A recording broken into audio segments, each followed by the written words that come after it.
네, 안녕하세요. 저는 한국전자통신연구원에서 자율주행진흥연구실에서 자율주행 자동차 연구하고 있는 강정규 연구원이라고 합니다. 오늘 저는 스스로 생각하고 움직이는 모빌리티가 그리는 미래라는 주제로 말씀드리도록 하겠습니다. 그래서 저는 현재 한국전자통신연구원에서 한 10년 정도째 이제 자율주행을 연구하고 있고요. 그래서 오늘 저는 이 자율주행이란 무엇인가, 그리고 이게 왜 이렇게 어렵고 왜 아직도 우리에게 오지 않았는가, 그리고 요게 결국 우리한테 왔을 때 어떻게 우리 삶이 변할 수 있는지, 그리고 현재 이미 자율주행이 어느 정도는 저희한테 다가왔는데 어떻게 작동하고 있는지 좀 말씀드리도록 하겠습니다. 그래서 제일 먼저 자율주행 자동차가 무엇일까라고 할 때, 자율주행 자동차는 제가 생각하기에 사람들한테 설명해 주기가 정말 편해요. 왜냐면 자율, 스스로, 주행, 운전하는 자동차. 그러니까 여기 동영상에서 보이듯이 누가 운전석에 앉아서 이렇게 핸들이나 페달을 하지 않고도 알아서 움직이는 자동차를 이제 자율주행 자동차라고 합니다.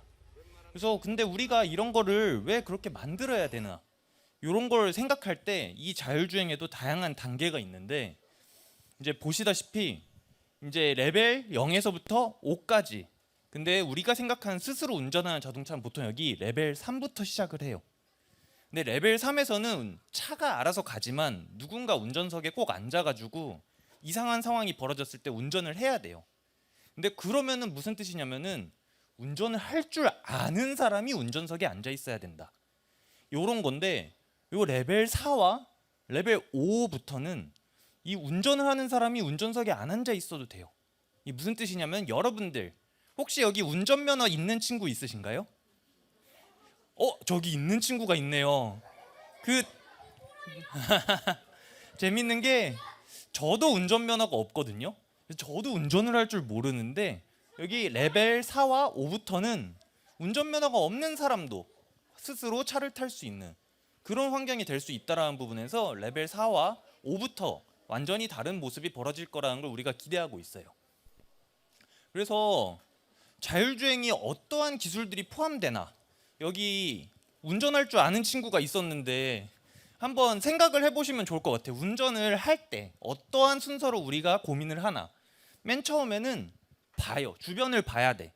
내가 어디에 있고 주변에 어떤 것들이 있는지를 인지해야 됩니다. 그 다음에는 앞에 차가 있구나. 그럼 내가 저 차에 들이박을 순 없으니까 저 앞에까지 가서 멈춰야겠구나, 이런 생각을 판단을 해야 돼요. 그리고 이렇게 주변을 이해를 하고 판단까지 했으면은 이제 실제로 이 브레이크랑 이 핸들을 돌려가지고 그 앞에까지 가서 멈춰야 되거든요. 그래서 이렇게 세 개, 인지, 판단, 제어, 세 가지 기술을 이제 포함해서 운전을 하게 됩니다. 그래서 여기서 이제 막간을 사용해서 제 자기소개를 다시 하자면은, 저는 인지를 개발하고 있어요. 그래서 보시다시피 이 주변에 차선 같은 게 어디 있는지, 차가 어디 있는지, 아니면 내가 지금 지도상에서 어디를 달리고 있는지, 아니면 주변에 있는 차들이 저게 지금 신호를 보고 멈춰 있는 건지, 나를 보고 멈춰 있는 건지, 아니면 그것도 아니라 주차를 해놓고 나가버린 건지, 이런 것들을 인식하는 기술을 개발하고 있습니다. 그래서 자율주행은 이렇게 제가 설명드렸듯이 다양한 기술들이 포함돼서 작동하는 기술인데, 요게 왜 이렇게 많은 사람들이 열심히 하고 있는데 어려운가에 대해서 좀 말씀을 드려보려고 해요. 그래서 제가 어디 가서 자율주행 연구합니다 라고 얘기하면은 되게 좋은 게 뭐냐면은, 사람들이 궁금해 해줘요. 와, 너무 재밌겠다 자율주행 연구하면은. 그러면서 꼭 물어보거든요. 근데 자율주행 도대체 언제 돼요? 언제 돼요? 무조건 물어보거든요. 그러면은 이제 저희 연구실에 사람들이 되게 다양한데 다 각자의 답변이 있어요. 근데 저는 항상 뭐라고 답변하냐면 3년 후에 된다, 3년 내에 자율주행 된다 라고 답변을 드리고 있어요. 근데 이제 그게 문제가 뭐냐면은, 제가 자율주행 연구를 10년째 하고 있는데 10년 동안 똑같은 답변을 드리고 있어요. 3년 후에 된다, 3년 후에 된다. 근데 이게 저만 그런 게 아니라 뭐 꾸준히 2015년, 12년에도 5년 내에 된다, 2015년에도 3년 내에 된다, 2017, 14년에도 2에서 3년, 다 몇 년 내 된다라고 하는데 안타깝게도 아직도 여러분들이 자율주행차를 타보진 못하셨을 거예요. 그래서 이렇게 좀 자율주행이 되게 어려운 부분들이 많다는 점 좀 말씀드리고 싶었어요. 근데 이렇게 어려운 거를 왜 우린 이렇게 열심히 하려고 하는가? 이렇게 어려운데 왜 우리가 이걸 이렇게 이악 물고 다들 달려들어서 하려고 하는가? 왜 자율주행이 되면 우리 인생이 얼마나 많이 바뀌길래 이걸 이렇게 하려고 하는가를 좀 말씀드리려고 하는데, 혹시 여기 자율주행 자동차 타보신 분이 계실까요? 여기 또 있어. 뭐 다양한 경험을 해보신 친구들이 많이 있는데, 저 예를 들어 우리가 한번 상상을 해봅시다. 자율주행 자동차. 저는 오늘 여기 저는 자전거 타슈를 타고 여기에 왔거든요. 만약에 그게 아니라 자율주행 차였으면은 핸드폰을 사용해서 현재 내가 있는 곳을 딱 찍고, 오고 싶은 곳, 여기 IBS 과학문화센터를 딱 찍고, 그 다음에 이제 자율주행차를 딱 부르고, 그 다음에 시간 되면은 이제 딱 집 앞에 나가면은 자율주행차가 와 있고 그냥 그걸 타고 여기로 오면 되는데, 제가 지금까지 말씀드린 설명은 카카오 택시에서 똑같이 할 수 있어요. 카카오 택시에서 기사님한테 인사만 안 하면은 자율주행차랑 똑같은 효과를 볼 수 있거든요. 근데 요런 걸 왜 그렇게 우리가 열심히 하려고 하는가? 그래서 우리가 좀 고민해 봐야 될 거는, 완전 자율주행 자동차들이 이렇게 많아지면은 이렇게 개인이 겪는 경험이 아니라 사회가 어떻게 변할 수 있는가? 도시가 어떻게 변할 수 있는가? 요런 걸 조금 생각해 보셔야 돼요. 당연히 차량 안에서 우리가 운전을 안 해도 되면은 네 명이서 이렇게 같은 방향을 보고 앉을 필요가 없을 거예요. 그래서 우리 이렇게 가족분들이 같이 오셨는데 이 네 가족이서 서로 마주보고 간다든가, 차 안에서. 아니면은 아예 이렇게 일자로 앉아서 같이 영화를 보면서 움직인다든가, 이런 식으로 놀거리도 많이 변할 수 있을 거고, 대중교통 같은 것도 어디든지 움직일 수 있다면 우리가 꼭 버스 같은 거 이렇게 시간표에 따라서 움직여야 되고 딱 정해진 대로만 움직이고, 여기 과학문화센터도 가장 가까운 버스 정류장이 걸어서 한 400m 되는 것 같더라고요. 그래서 그런 것들, 대중교통의 형태도 당연히 많이 변할 거고, 여행 산업 같은 것도 여러분들 어디 놀러 간다라고 하면은 차를 끌거나 아니면 대중교통, 기차, 버스를 타고 움직여야 될 텐데, 만약 자율주행 자동차라면 저 같으면은 뭐 한 8시간 걸리는 데를 놀러 갈 때 밤 12시에 출발해서 한숨 푹 자고 일어났을 때 아침 8시에 도착해 있는 그런 여행을 좀 즐기고 싶을 것 같아요. 그리고 당연하겠지만 각종 물류 산업 같은 거, 배달, 이런 것들 당연히 엄청나게 달라지게 되겠죠.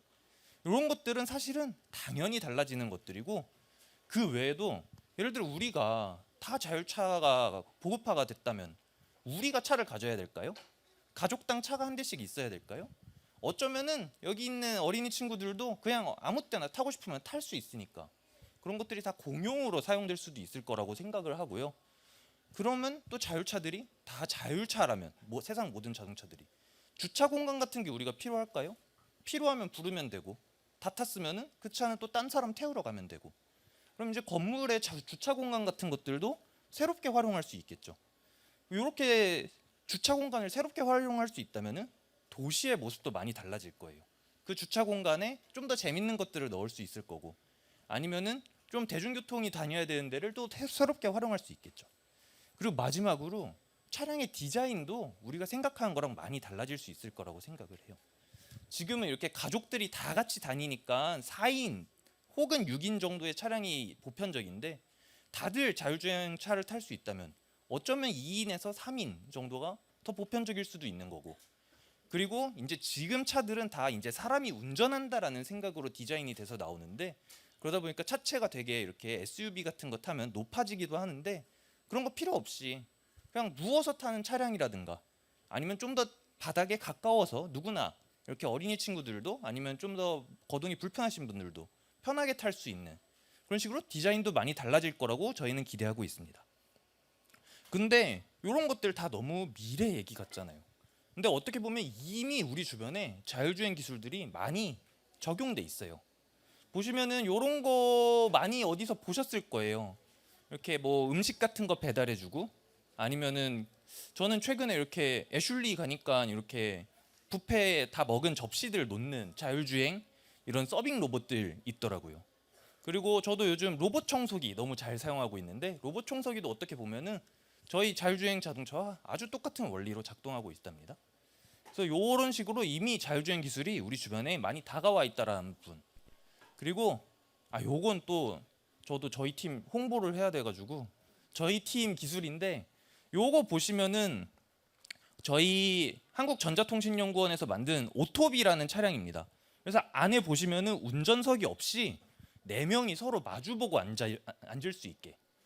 그 대신 운전하는 휠도 페달도 없이.